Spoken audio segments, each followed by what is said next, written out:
Hello, people of the internet. What are we, game theory? Is that what he says? Yes. God damn it. I don't know. I don't watch game theory. Well, that's your own fault. Fucking fine. Hello, people of the fuckiverse. You are here listening to us talk, ramble about, spew bullshit stuff. about out of our mouth. Yes. So we're recording on a new piece of gear, a rather lovely little field recorder that I happen to have obtained. Yes. And we're using this podcast as somewhat of a test of it. Yes. And we'll see how it goes. I hope there's an SD card in that. There is indeed. Hey, we didn't fuck up for once. That's a surprise. I'm sure this will end horribly then. Oh, also, I haven't set any of the settings on this, so I don't know if it's recording at 48 or 44.1 or 16 or 24-bit. I have no idea. It's just recording, so... Well, we'll find out. We'll find out. Watch. This fucking file is going to be like 2 gigs. Jesus, yeah, it probably will be. All right, Hi, Kat. Hi, Molly. She's rubbing up against the rack, and now she's... Oh, my God. Is she going to go in the back? Yes. Hey! Fuck out. Go on. And there goes a cat. God damn it. Okay, so what did we do tonight? We saw a movie. What movie? Annihilation. Yes, we did. Yes. So we talked a little bit about Annihilation already. Yes. The fact that Netflix bought it, but it's still airing or premiering in theaters in the U.S. In the rest of the world, not so much. No, so, it's on Netflix in the rest of the world. No, it's not. No, it's not? No. Francisco doesn't have it. Oh. For those who do not know, Francisco is in Portugal. Yeah, and he does not have it. Well, I mean, he's in Portugal. Portugal doesn't have anything.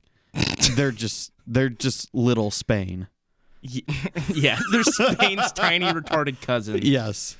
But anyway, I guess it's not on Netflix in the rest of the world yet, then? I don't know when it's gonna show up on Netflix. I thought it was gonna be the same time. Like Same. It opens in theaters here and then goes live on Netflix in the rest of the world. Yeah. Apparently not. So much for research that I did on it. All right, so we saw it in theaters. Yes. We just came back from it. Yes. Do you want to talk a little bit about the annoyance of finding it in a theater? We can briefly touch on that because I think it's rather important as to why it was a less preferential viewing experience. It wasn't bad. It wasn't bad. No, but we had a different preference in mind. Yes. Okay. Well, just very briefly, AMC has their Dolby theaters, which are good theaters. Francisco and I saw Wonder Woman in it, and what did you and I see? Blade Runner. Yeah, we saw Blade Runner in it, which was fantastic. Oh my God, the fucking sound in that was amazing. On that, and there are a few different theaters that I sort of bounce around to, depending. So the Dolby theater is one of the good theaters, and then you have fucking Harkins Cine Capri. Is that what it's called? Yes, Cine Capri. The Cine Capri is decent, not as good as the Dolby theater in my opinion. No. And then here we have actual 70 millimeter projected film. Well, not every movie. Like it's not every movie. It's a true IMAX screen, so it's not one of those bullshit IMAXs that you see at every fucking Harkins. It's a real IMAX screen. Or AMC. AMC has the bullshit ones. That's true. So as well, the real IMAX screen, basically what makes it a real IMAX screen is the aspect ratio. It's actually taller than it is wide.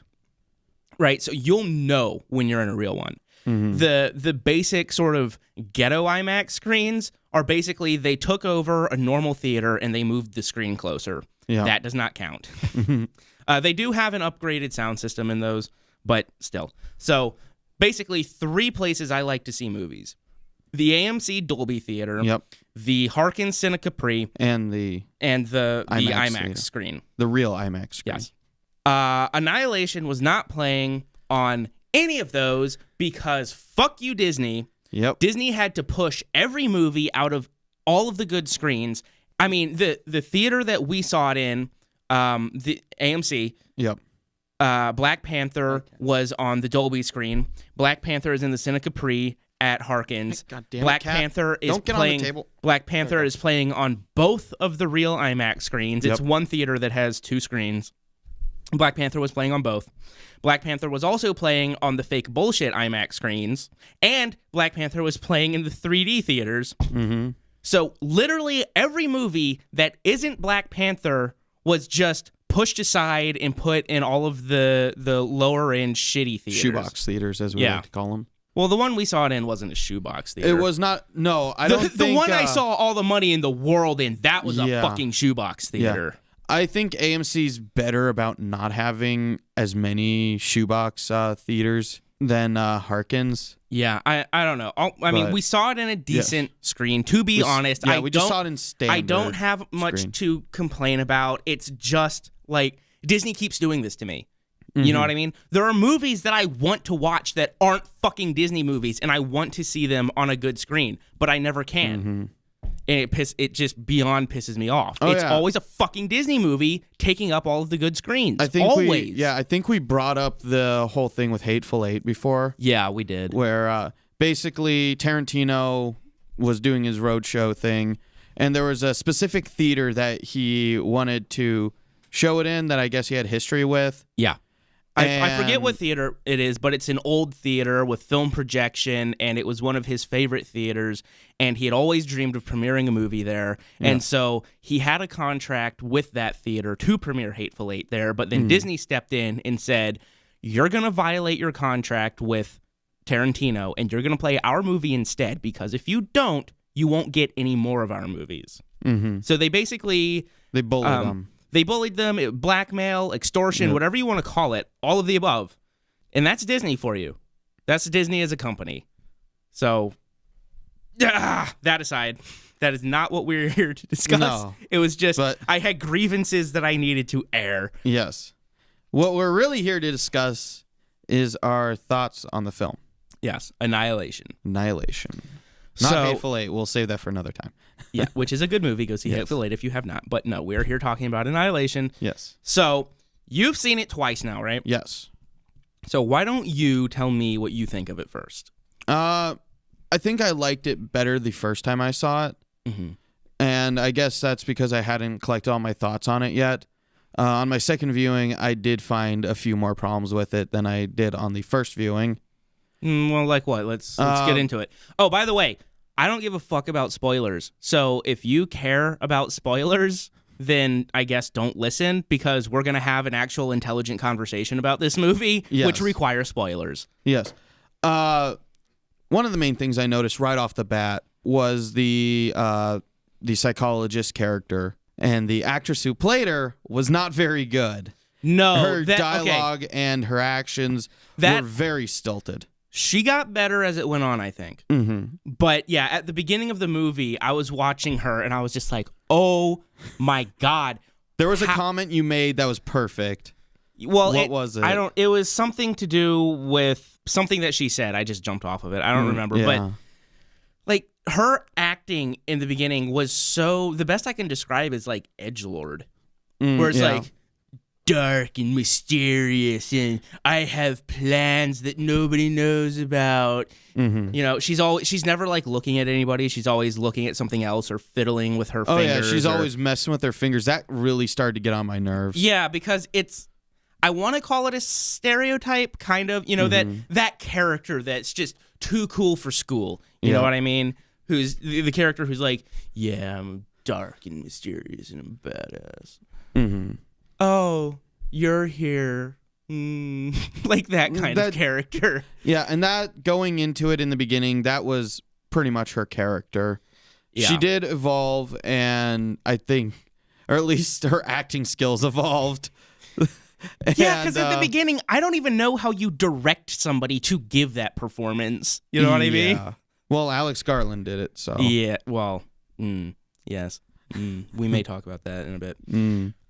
But, so yeah, that's one thing. Yeah, that was one thing that jumped off. Realizing now that this movie is like an hour and 40-something minutes long. Yeah, something like that. Yeah, it felt longer the first time I saw it. If you subtract the credits. Yeah. Because if you watch the credits, That's the thing about running times. I don't think we've ever discussed this before. Probably but not. Run times include the credits, and a lot of times credits can go on for 10, 15, or 20 fucking minutes. So, Lord of the Rings. Oh, Lord of the Rings goes on for literally half an hour. Yep. Especially the special extended edition or whatever they call it. Yeah. But so credits are always included in the main running time of the movie. So if you subtract the credits from this movie, it runs about hour 40, hour 45, something like that. Yeah. The first time I watched it, it felt a lot longer, but being aware of the running time of it, the pacing issues really started to come out, I think. I didn't have a problem with pacing, but I did think it was too short. Yes. And yes, my answer to everything is make it longer. I know, I get it, but in this case, it really needed it. Why I say pacing, it really felt like there was more there that they cut out at like the last moment or something that was a studio decision and really shortened it down. See, I don't know, because they were happy that Netflix bought them out because the studio wanted them to cut a bunch of shit that was supposedly the studio thought, oh, this is too intellectual, which we'll get into that too. Yes. So when Netflix bought them out, they're like, yay, we can keep our scenes. So I don't know how much is missing from the original script. Yeah, I wonder if most of what they had intended to be in the movie is in the movie. And if that's the case, ugh. Yeah, and that's something I hope's not the case, because there are parts where I felt like, isn't there a scene that's supposed to be there? Yeah. I mean, yeah. Like, I say it should have been longer.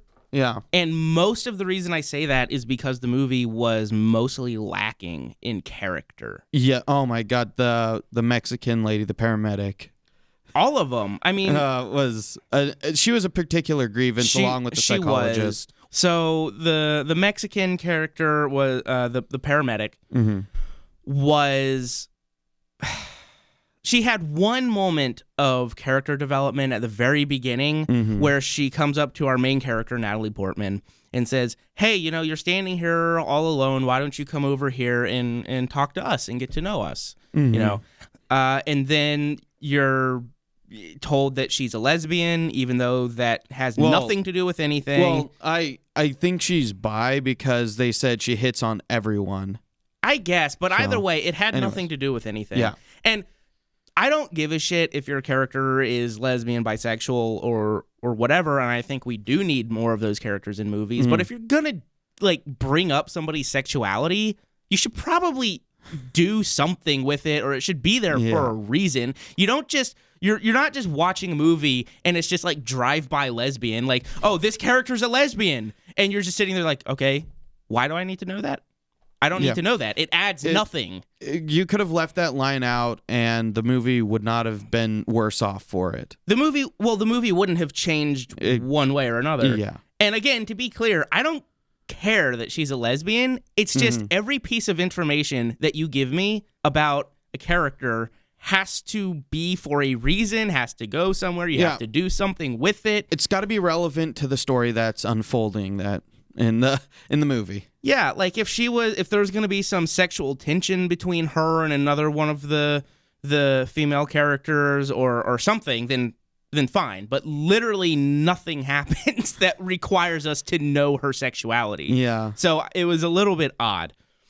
Not to harp on this issue, but the main point here is that is her only moment of characterization. Yeah. And so for the rest of the movie, she just sort of exists in the movie until she just snaps, and you're like, this is sort of out of nowhere. And then she dies. I mean, it's obviously something that from book to screen, it got cut. I should say that seeing this movie made me interested in reading the book. Yes. I'll probably try to get it on audiobook somehow and listen to it.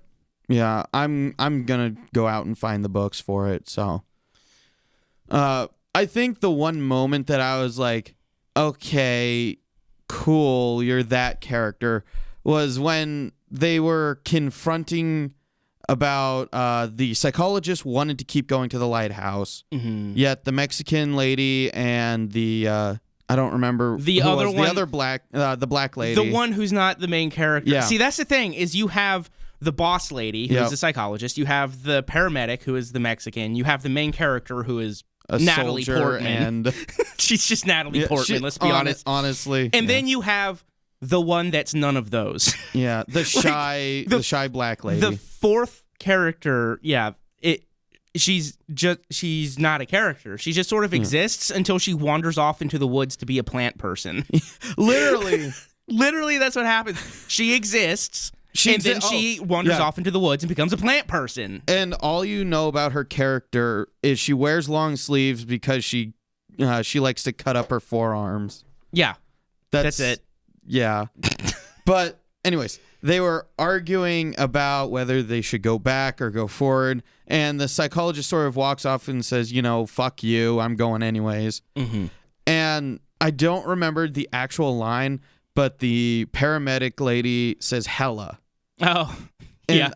Like, that always stood out as, why did you use that? It didn't fit in even with her character. I think it has particular relevance to us because we have a friend who put the phrase hella into a script. Yeah. And literally everybody around him was like, why would you put that in this script? It sounds ridiculous. Yeah. So maybe it has more relevance to us. But yeah, maybe. The phrase hella always sounds fucking ridiculous to me. In something like Straight Outta Compton, which I believe they use it a couple times, it makes a bit more sense, but yeah, in a weird science fiction, like supposedly brainy type movie, when a character says hella, you're just like, what? Yeah. Wait, that's the best line that could have been used here. Like, all the characters were chosen to be because they were super smart or super talented, and then you got them throwing a hella around in the mix. Anyway, okay, so these are all, I think, more minor points. Yeah, so, but what else? What else you got? Some of I think there's a lot of good shot choices, but some of them were kind of boring looking back on a second viewing. So this is a problem that I had with the movie. Mm-hmm. So we should say the director of this movie had previously directed, what's it called? Ex Machina. Ex Machina. Yeah. I keep wanting to say Deus Ex. Yeah, he did not make the game Deus Ex. No. He directed Ex Machina, which looked beautiful. Yes. I mean, it looked like a Kubrick movie.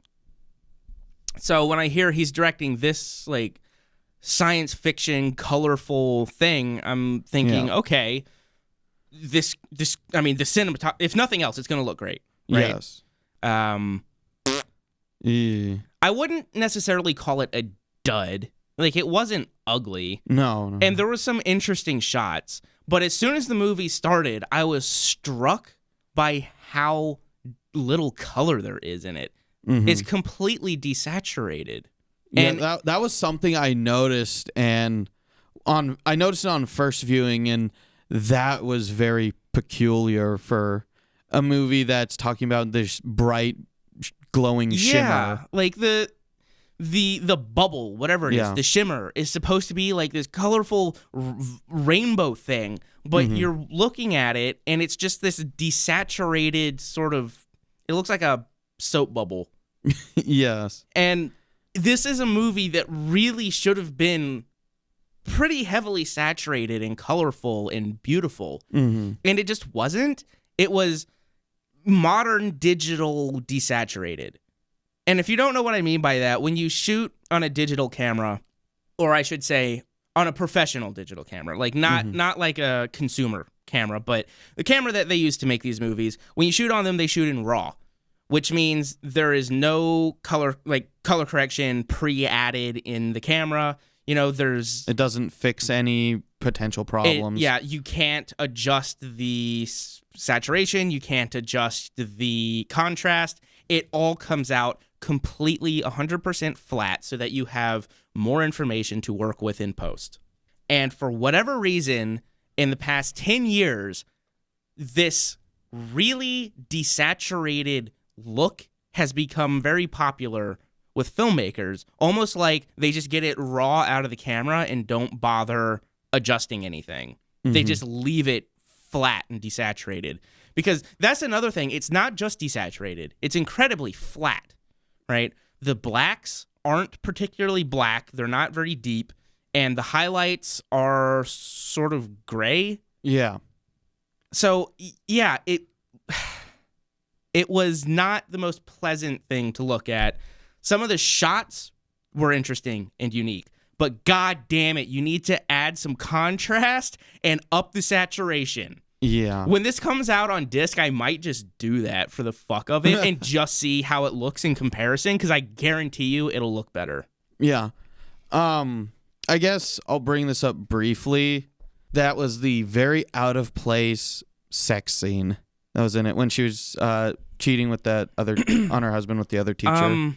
The sex scene itself, I would not say was out of place, except that entire storyline went nowhere. Yeah, and that's what I mean with that. Like, if the storyline had gone somewhere, then its placement within the main movie would have been fine. Yeah. So we keep getting flashbacks of Natalie Portman having sex, and we don't know who it's with. We assume it's with her boyfriend, husband, whatever.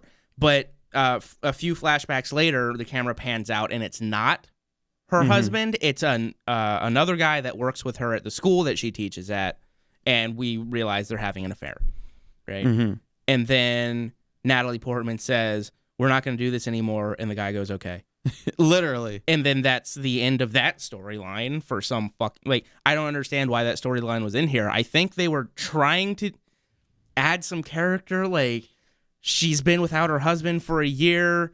Well, no, because that was before. Yeah, that was before right, that's not... her husband. Okay, so her husband, he was in the, I guess, the Army Rangers or something like that, and he had gone into the Shimmer before them, and he had disappeared for a year. This was before that. Right. Like, I feel like the whole reason behind it was to explain why her husband had gone into the Shimmer in the first place, but you didn't need that. No, yeah, like he decided that he was going to go ahead and leave her, or not leave her as in relationship, but he was going to just go ahead and go on this mission that he knew he'd be gone for a long time. And probably wouldn't come back. Because he found out that she was cheating on him. But you didn't need it. It added absolutely nothing. Absolutely nothing.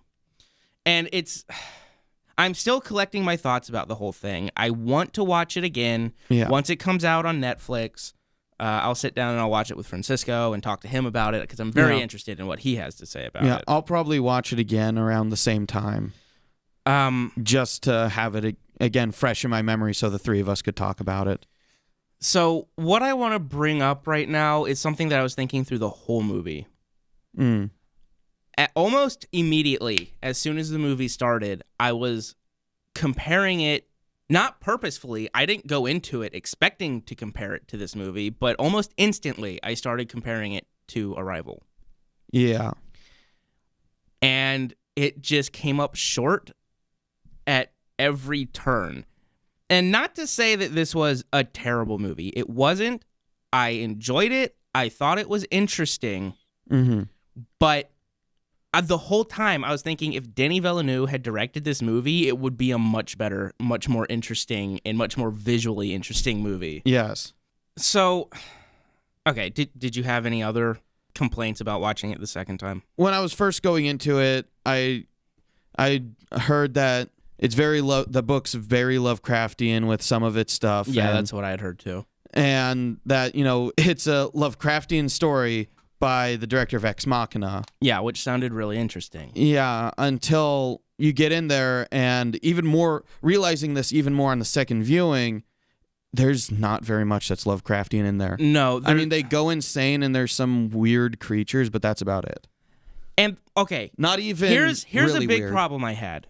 So, at the end of the movie is when I start having a lot of big issues, which, by the way, mirrors Ex Machina, because I was really enjoying that movie up until the end, and she just goes all Terminator. Yeah. Which I thought was the least interesting direction you could have possibly taken that movie.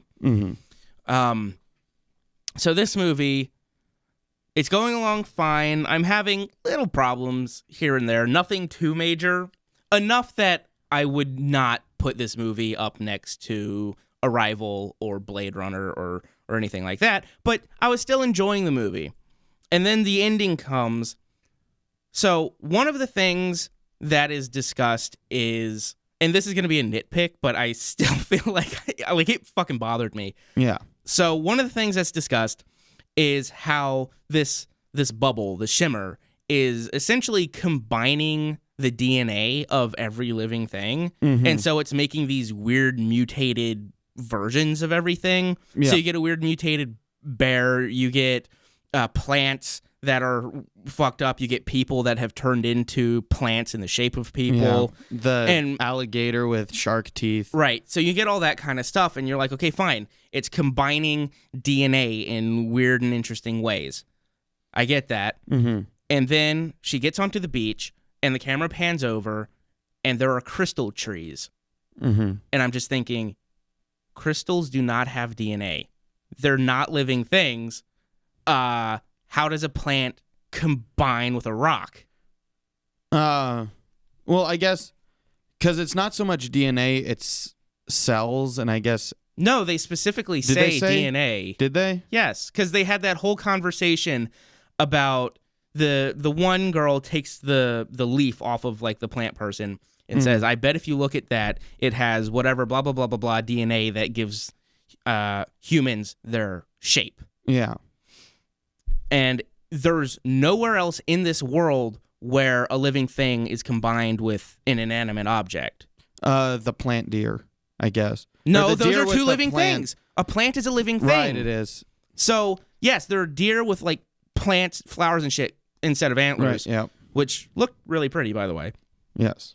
So this world has established a rule of living things combine. It doesn't matter what living things, that's fine. Plants combine with animals, whatever. That's all copacetic and set up. Mm-hmm. But then a plant combined with a rock. And there's no, that is completely, like, I'm not willing to necessarily call it a mistake, but I will call it unexplained. Right? Mm-hmm. It seems outside the rules that the movie has set up for this world previous. Yeah.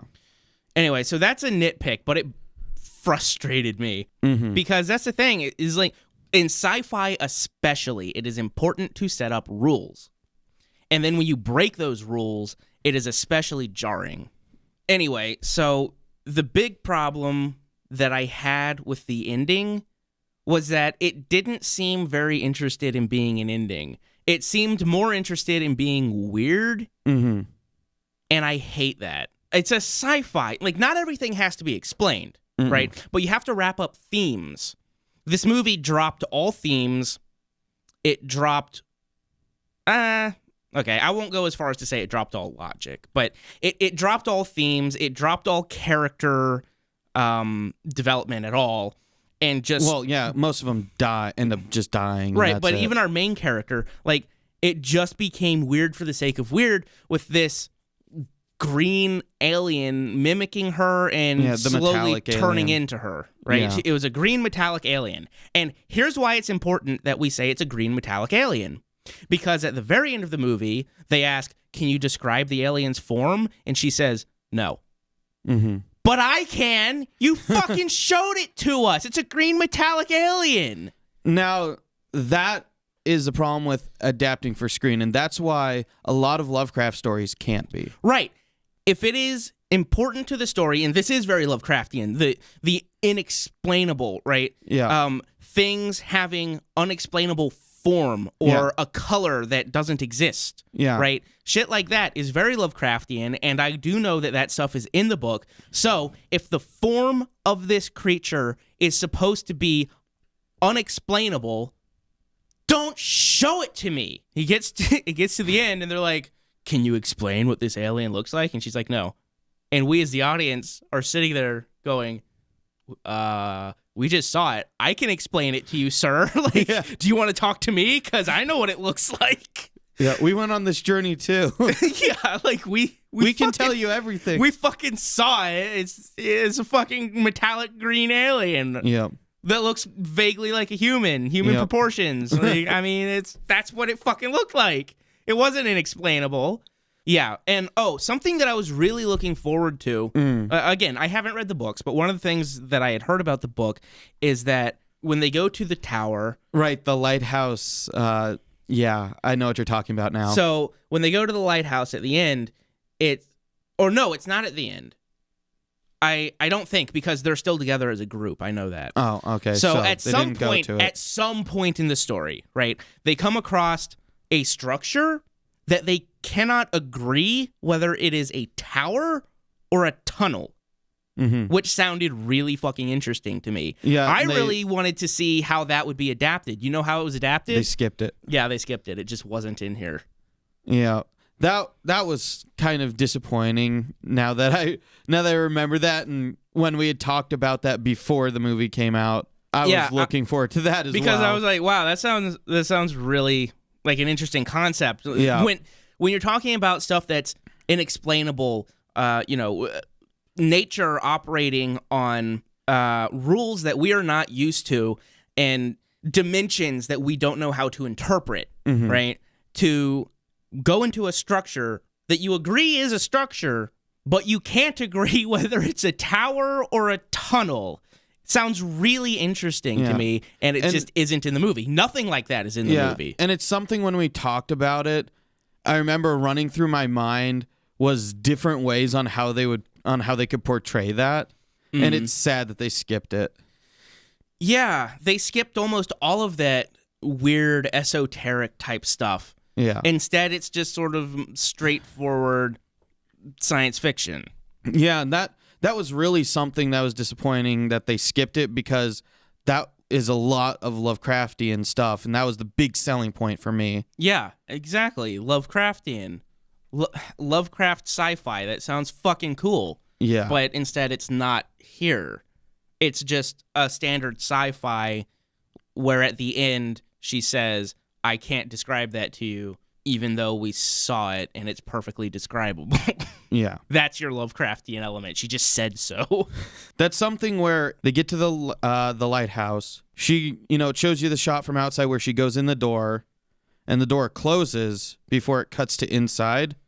If you'd cut there and just cut to her in the chair and them talking about the encounter, it would have been much better. If it had just been like a really dramatic close-up on her face, cut out all music, and you just have the guy's voice behind camera asking her questions, and she's trying to explain what happened, but can't, right? The question's like, can you tell us what it looked like? No. Well, what did it do? It mimicked me. Yeah. Well, if it mimicked you, you must know what it looks like in order to perceive the fact that it is mimicking you. And she would just sit there and think, like, I don't know. I can't describe it to you.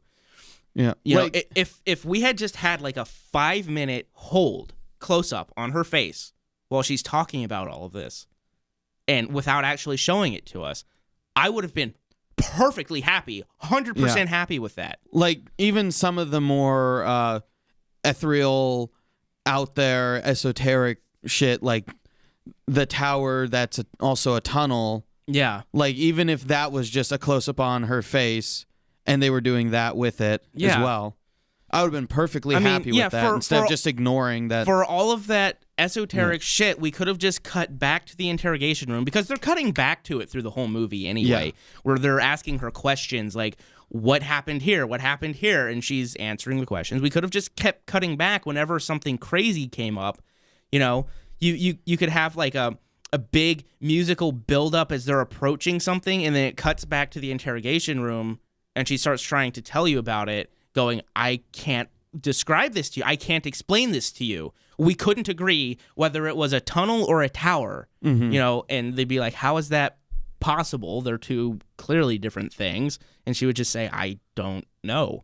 You know, I would have been perfectly happy with that, not seeing it, but hearing her try to explain it. Yeah, and that was something, it leads into the point that I think I was kind of annoyed with, where they'd show what's going on, and then they'd cut back to the interrogation, and they'd ask about what just happened that we saw. Yeah. And she'd just be like, I don't know. Instead of asking about something new, giving us new information, it would just cut back to her in the interrogation room, basically just saying what we just watched and then saying she doesn't know how to describe it, even though we just fucking watched. Yes. Yeah. And the other major problem that I had with this movie were the creature encounters. Yeah. Were not scary or tense. No. With one exception. All right. But the first creature that we encounter is the crocodile or alligator, whatever the fuck. It's in the southern U.S. It's an alligator. It's a white alligator. And the first thing that we see it do is one of our characters is standing in a doorway and gets yanked straight back. And it looks like every single horror movie that does that, where a character walks out of the doorway and stands right there in the doorway for some fucking reason instead of walking over to the other characters. Yeah, and they go, "Oh, nothing's here, everything's fine," then get yanked back. Yeah, and it literally just looked like they tied a rope to her and yanked her back because that's what they did. An alligator will not grab you in the middle of your back and then just pull. No, it will. If it does that, it goes forward. Yes. I mean, it would have tackled her forward, not yanked her straight back. And I mean, as soon as I saw that it was an alligator, I was like, yeah, what? I was expecting something interesting, even though the getting yanked back through the doorway is fucking generic and cliche as fuck. Okay. But I was expecting an interesting creature, not just an alligator that was a little bit big and then had shark teeth. Yeah.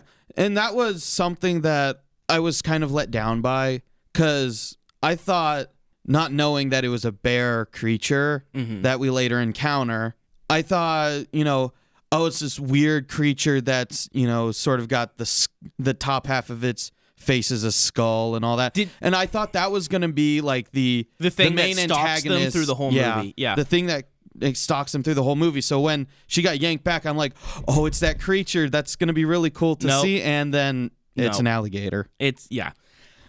And there was no tension in that scene whatsoever. No. They get her away from the alligator. The alligator rushes them. And then Natalie they just Portman shoots it. It really... She empties her entire clip into it. And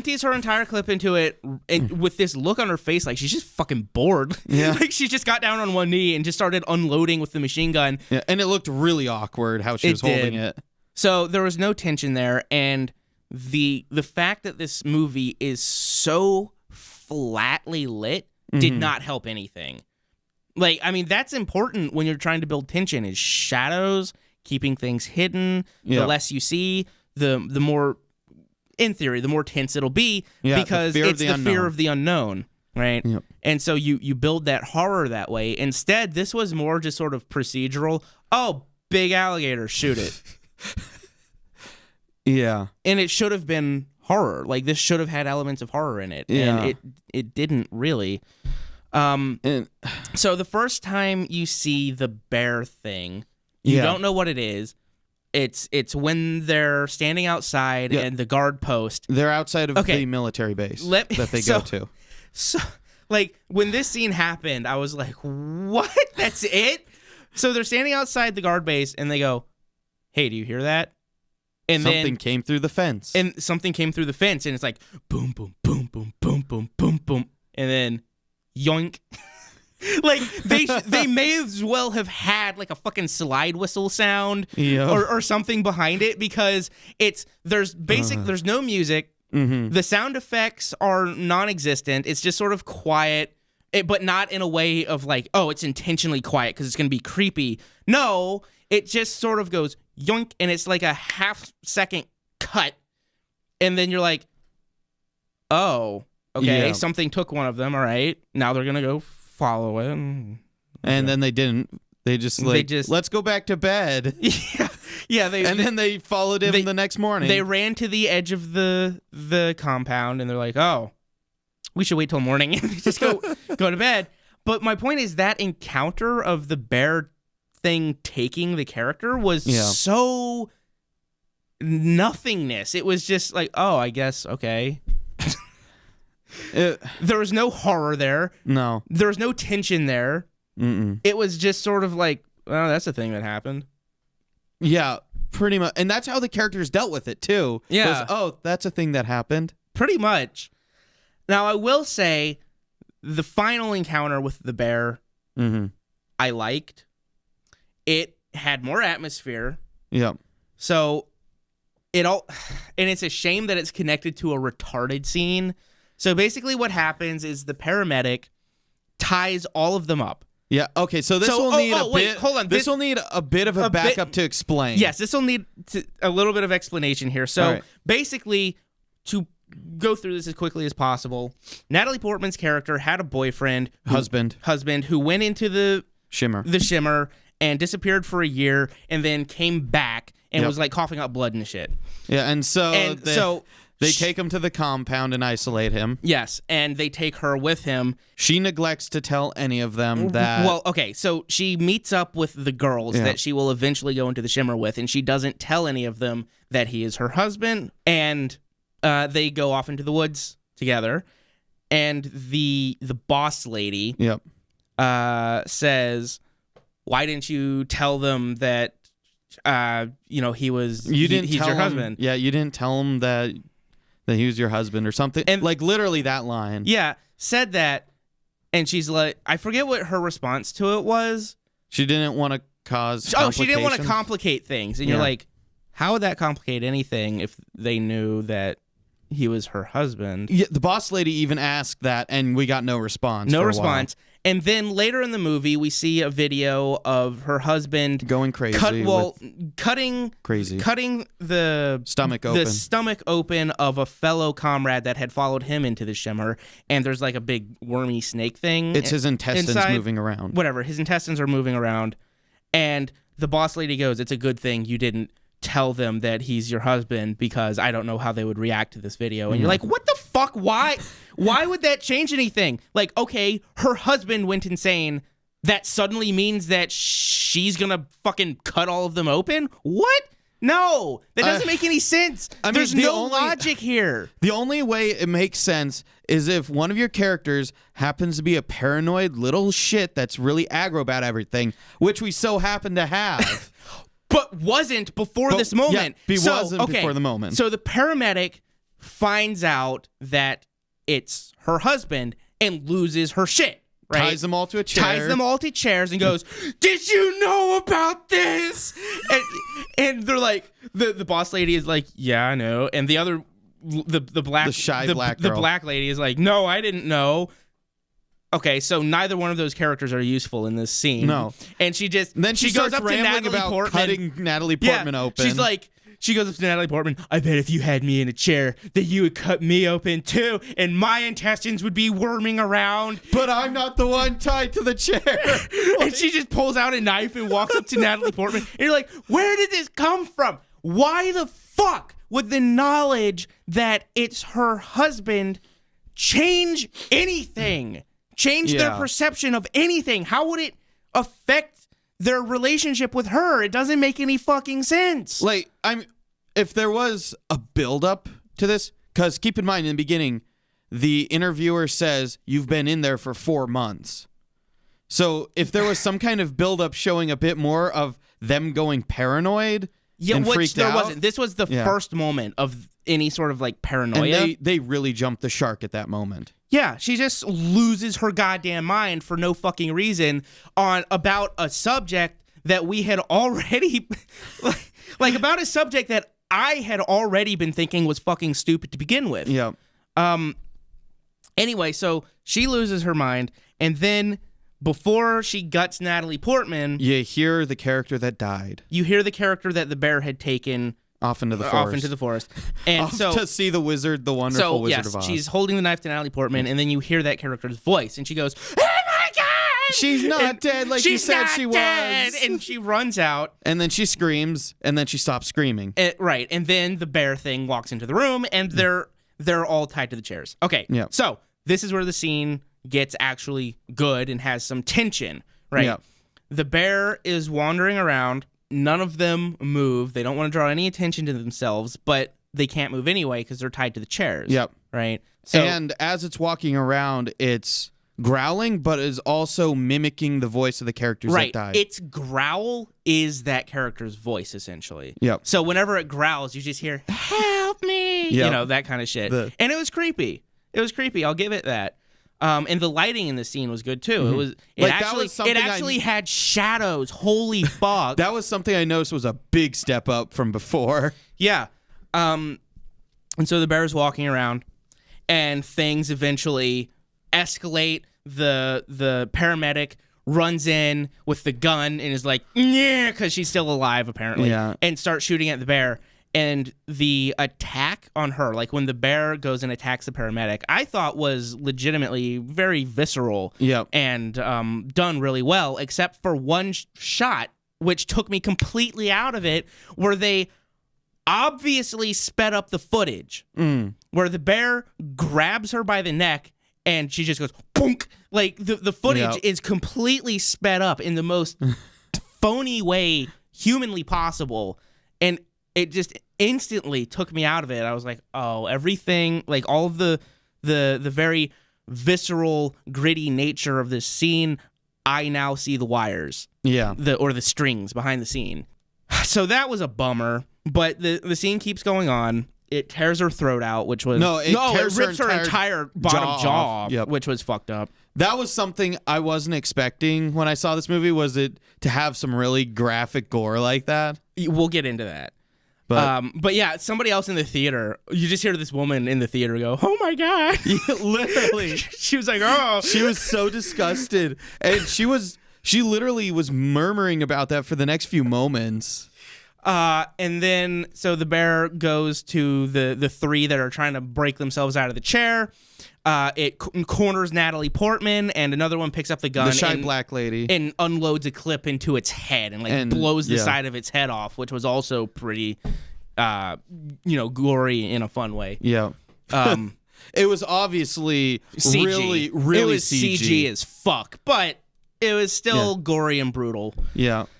So that was the one good creature encounter. Those are honestly the only two creature encounters, is the alligator and the bear thing. I mean, you saw some deer, but that wasn't like, the deer are attacking, It's not The Ring 2. No. So yeah, I expected more creature horror stuff, but not really. Which I could have even been okay with if the sci-fi stuff had held its own, which it didn't. Yeah. So yeah, I think that's pretty much everything negative that I have to say about it. Yeah. It's not a particularly pretty looking film, unfortunately, because it could have been very easily. Hey, at least it wasn't shot on an iPhone. Fucking Soderbergh. Anyway, so it wasn't a very pretty movie. Yeah. It doesn't really have a theme that it's trying to explore, like Arrival and Blade Runner. It thinks it has one throughout it, but it really doesn't. The sci-fi elements sort of fall apart at times. The horror is non-existent. The creatures aren't that interesting. The bear was more interesting than the alligator. Yeah, though I had imagined it as even more interesting. Yeah, there's basically no tension through most of the movie. Mm-hmm. That being said, I actually did like this movie, so let's talk about the stuff that we like. All right. I really like the sound. The sound, really? I like the scoring on it. Like where it had score, I thought it was unique. I didn't think so. It had one piece of score that I thought was unique. That's the score that plays in the end credits, and that's the only one I remember. And the score that you hear in the trailer. Yeah. Really interesting sound. Yeah. The rest of the score does not sound like that. The rest of the score just sort of vanishes into the background for the most part. It's not something that I would put in my complaints category. I was expecting a really good score, so I was disappointed because I love that weird fucking sound that you hear in the trailers, and I was expecting the whole score to have that sort of tone, but it didn't really. Most of the score sort of just sounded like your average score, like we talked about on the last podcast or on the last episode. Yeah, really thinking about it, there were a few moments that I liked in the other scoring that they used, but overall that score wasn't that good. I mean, it wasn't bad. It wasn't bad. Let's just get that out of the way. It wasn't bad. It was just more there for the most part. Yeah, it didn't live up to the score that you hear in the trailer. Yeah. I mean, that piece of score is in the movie. but most of it doesn't sound like that.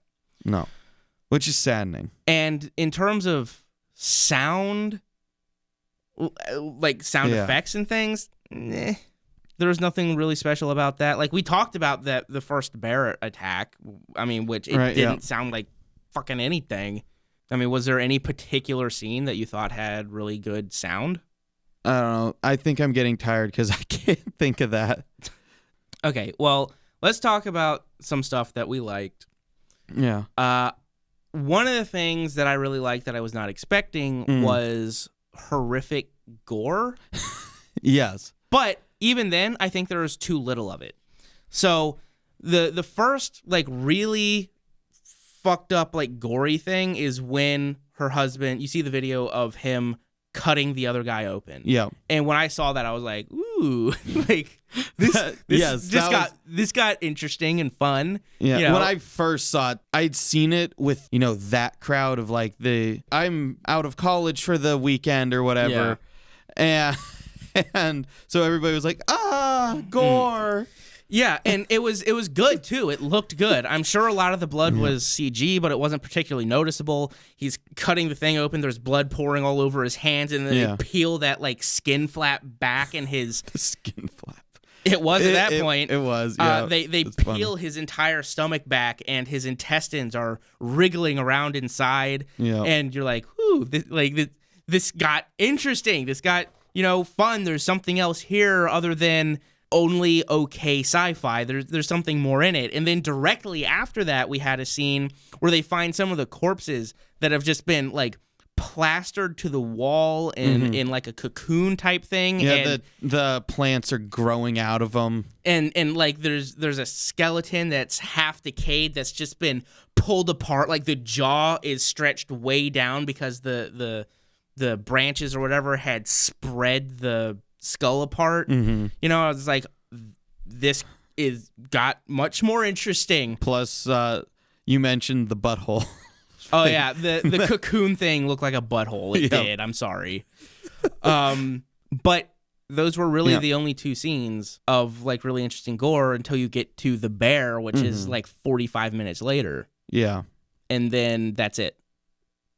Yeah, I think there was only one other scene where Natalie Portman finds the girl who got dragged off by the bear and her throat's cut out. It just had like punctures in it. That was like it. The middle of her throat was just completely ripped out. It wasn't nearly as impressive. Yeah, it was more there, and it's like, okay, yeah, that's makeup. Yeah, but yeah, so the scene where he's like cutting the other guy's stomach open, those fucked up skeletons that they find with the plant growing out of it, and the bear attack. The bear attack when they blow its head off and when it's fighting the paramedic. Yeah, all that stuff was great. It needed more. Like the sci-fi elements of this movie do not support it enough. It needed that like extra kick to it. Yeah, I think, and that was there in little sprinkles, but not enough. I wanted another scene of just creative gore. Yes. And that's important to note. It's not just gore, it's also creative. And that's important. And it really needed like just at least one more scene. Preferably more than that, but at least one more, And one more either near the very end or near the beginning. Because it was all concentrated in the middle. Yeah, I would say one more in between the plant thing and the bear thing. One more in between, and then another at the end. One more good one, because the first bear attack, when it drags her off, there's some gore, but something better than just her throat being torn out. Yeah, no, it needed another like really creative, fucked up, gory moment. Yeah, what would have made it better is if the bear dragged her off, and I guess they went to bed or whatever. And then they came back looking for her, and I guess Natalie Portman's character comes across her, and like the plants have already started growing in her corpse that's ripped in half. Something like that, yeah. Yeah. Where what could have been interesting would be like if the plant had been growing and sort of spread the body apart. Yeah. That would have been really interesting. But no, instead, she's just laying there with like throat torn out, and that's barely, and that's it. Yeah. But the gore that was there, I really liked, and it says something that I wish there was more of it. Yeah. But there wasn't.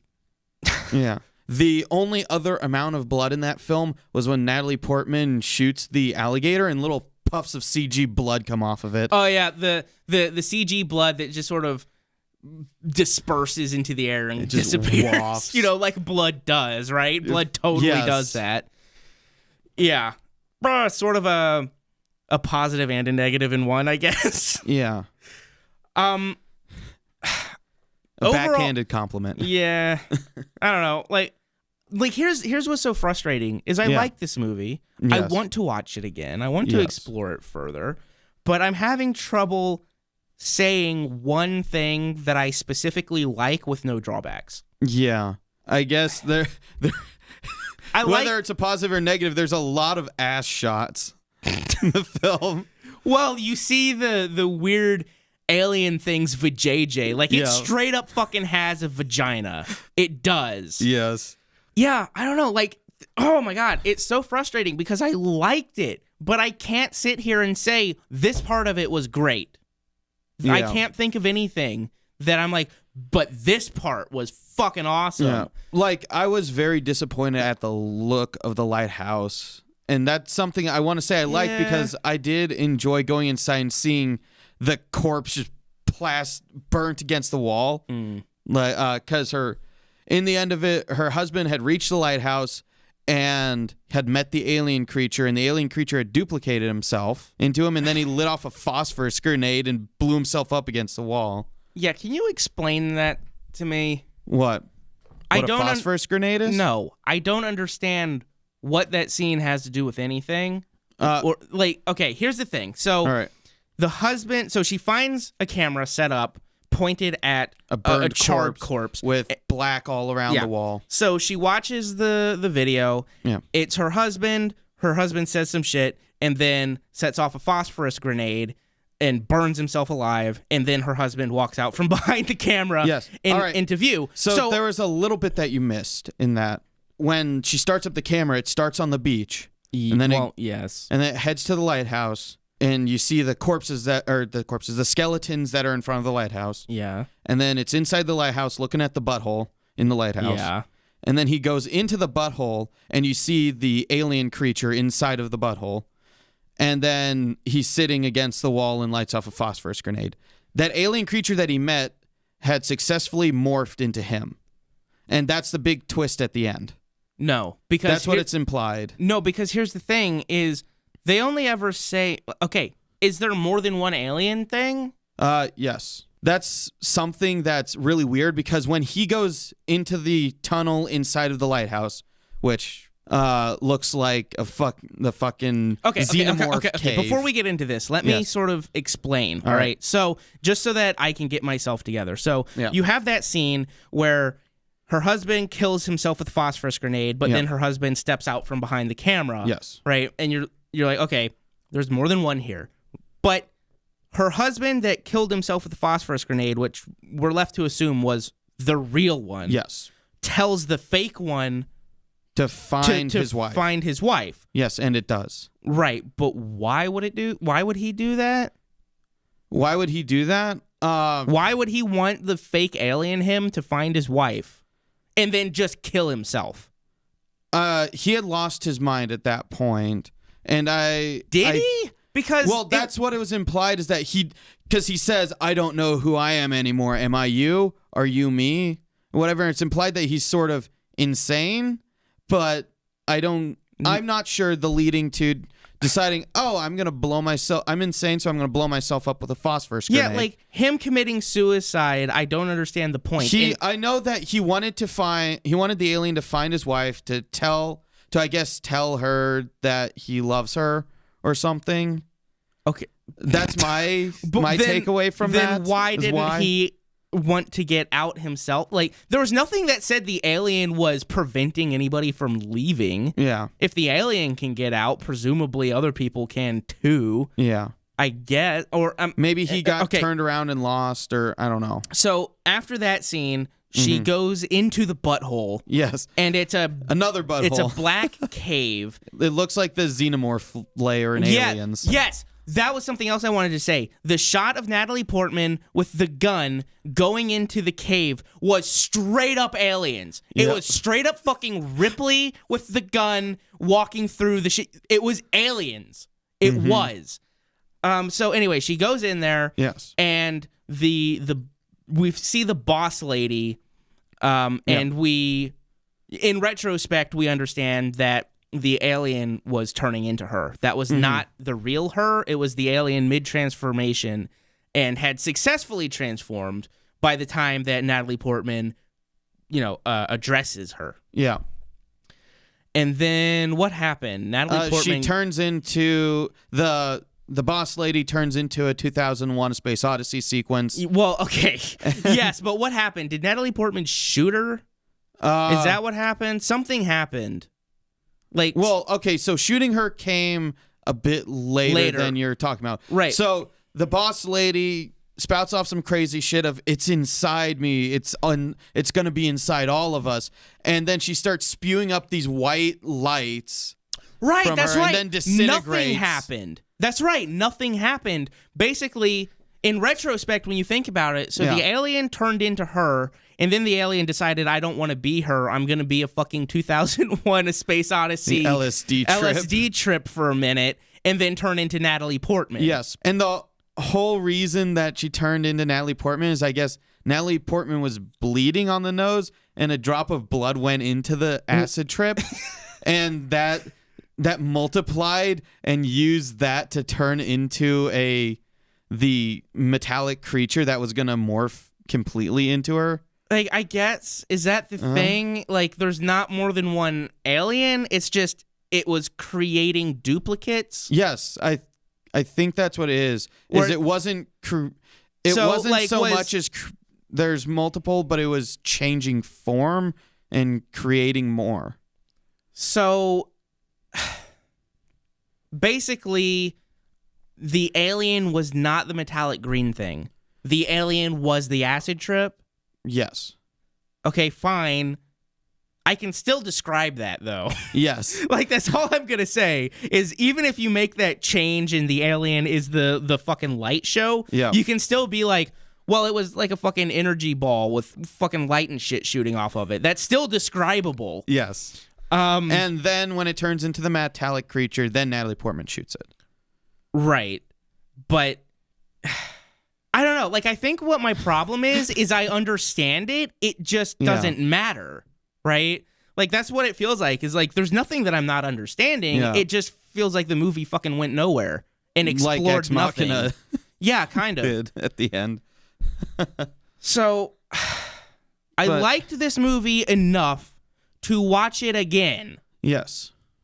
But all that I can come up with are problems and shit that went nowhere and things that should have been explored and weren't, and the fact that basically the movie had no theme. Like there was no through line, like the thing that our main character was working through and how the events in this story propelled her through a character arc. There was really nothing of that.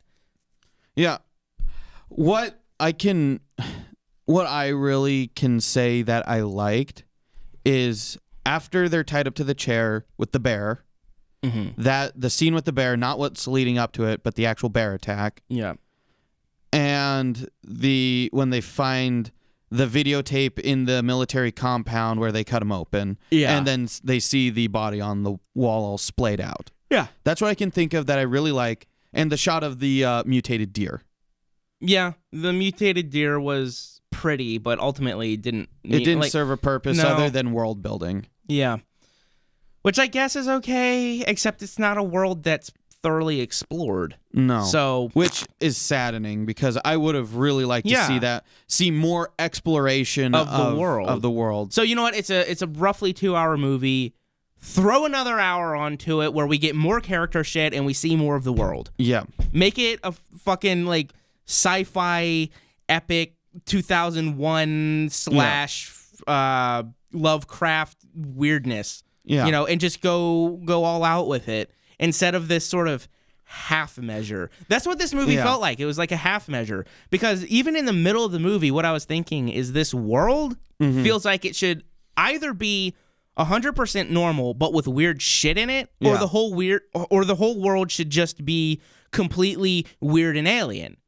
And it was neither. It was this weird in between of like it's sort of weird but sort of normal, and there's some weird stuff, but not like like. And I had the problem with when they said everything is changing, and then it's like, oh look, normal trees.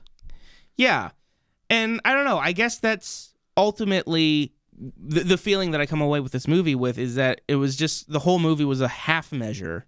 Yeah, Where it halfway did what it was trying to do, and it didn't fully commit to anything. Yeah, this movie feels like Alex Garland had wrote the script, he took it to the producers, and the producers should have been like, okay, there needs to be something more here. Well, I mean, from what it sounds like, the producers wanted to cut more out. Yeah. And here's the thing. Okay, yes, so we talked about this. But that was after filming, not before. But fine. We talked about this where he was happy to be bought out by Netflix because Netflix let him keep in scenes that the previous producers said would be too intellectual for audiences. First of all, I was sitting there the whole time like, where is the scene that's too intellectual for audiences? Where is that scene? Is it the ending where you see that the not Kane and Natalie Portman's eyes are the same? Ooh. I mean, there was nothing in this movie where I'm like, this was a highly intellectual movie. No, if you want a highly intellectual movie, go watch Arrival. Yeah. You know, not this. Again, this movie wasn't bad. Like, I feel like I'm just shitting on this movie. That's what it feels It's like. not a awful movie. It's an okay film. I definitely feel like, and here's a positive thing that I can truly say about the movie is that it was not pandering. No. It did not feel like it was just pandering to an audience or that it was trying to just do what everything else does or anything like that. It wasn't a ripoff of anything. It was unique, and it felt like it was trying to do something different, but just ultimately it fell short of what it was attempting to do. Yeah. And there were quite a few moments in there where it's like, okay, they could have taken in and been like, we're pandering this, and then didn't. Yeah. Which I appreciate. Again, the horror was completely lacking. Like and that one shot of her getting yanked back through the doorway, that was completely generic, bland, every fucking horror movie. But yeah, I can't say that this movie was pandering. Yeah. It tried to do something unique and just came up short. Yeah. And for me, it honestly feels that Alex Garland, when writing the screenplay, should have read a bit more Lovecraft to really capture the feel. Yeah, I don't know. Until I watch the movie again, until I watch some special features on it, it's really hard for me to say. And that's what's so frustrating. Like, normally I pride myself on being able to get really in-depth into a discussion about a movie, even the first time that I see it. And fully aware that my feelings may change on further screenings. Yep. But still, I pride myself on being able to pick up on a lot of these fucking things and talk about it the first time. Yeah. But this one, I feel like there's not enough for me to grab onto to discuss. Yeah. You know, I mean, we've been sitting here for an hour and 15 minutes talking about it, but I don't feel like, do you know what I mean? Like, I don't feel like there's any, like, meat for me to really dig into and talk about. I'm just talking about, like, most of this stuff wasn't done as well as it could have been. Yeah.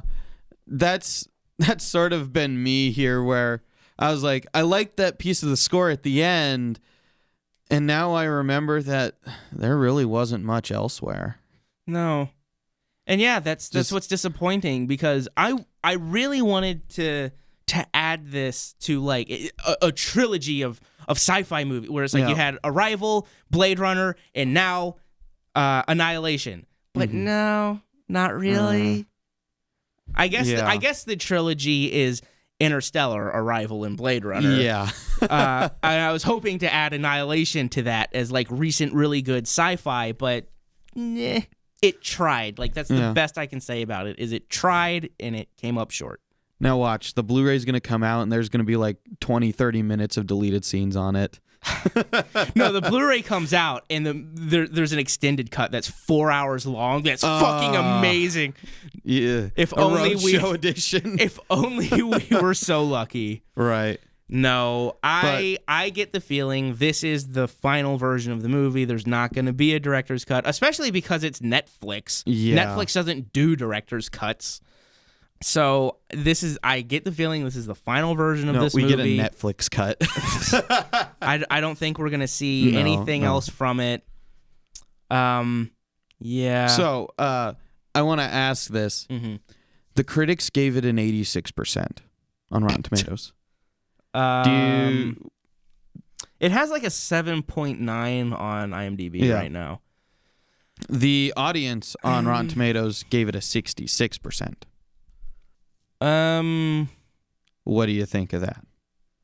Do you agree with the audience? Do you agree with the critics? In between, lower, higher? It's really difficult for me to say. I guess my default position would be somewhere in between. Yeah.